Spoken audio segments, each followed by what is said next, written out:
no man, as far as I can see, no role model, no prominent man, no footballer, no film star, whatever, that's come forward to be that role model. And you know, the politicians we've got are exactly the opposite. I mean, Grant Shapps being not Grant Shapps, Dominic Raab being the obvious candidate, what he said.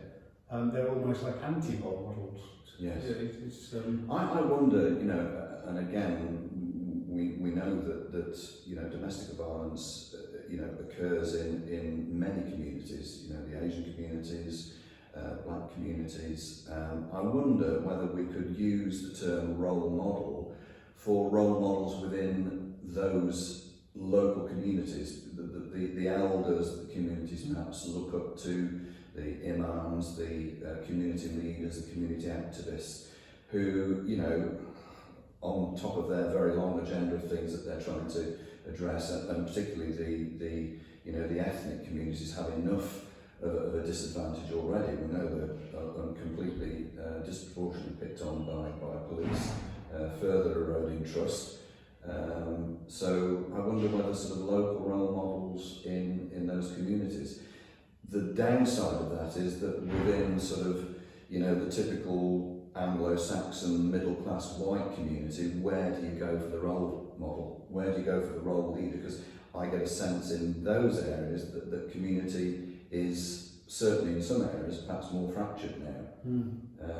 You know, it's, you know, when you say, oh, we have a community, well, okay, well, what does that actually look like? What does it feel like?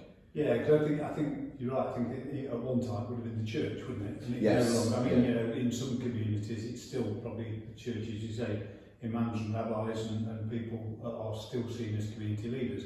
I don't think there are anymore in white society. No, so there is nobody obvious unless it's, you know, a local celebrity. They're the people we always look to, aren't they? You know, some local celebrity that will stand up and say something, but that doesn't seem to be happening. No. But you're right. I think rather than a Marcus Rashford, a national figure that everybody coalesces around, it probably what it needs is lots of role models in all of those communities. Yes. To just stand up and say, you know, enough is enough, and to very clearly say men have a role in this. You know, it's not just down to women. It's, men have to change, and men have to look at the way they behave in all of those communities. But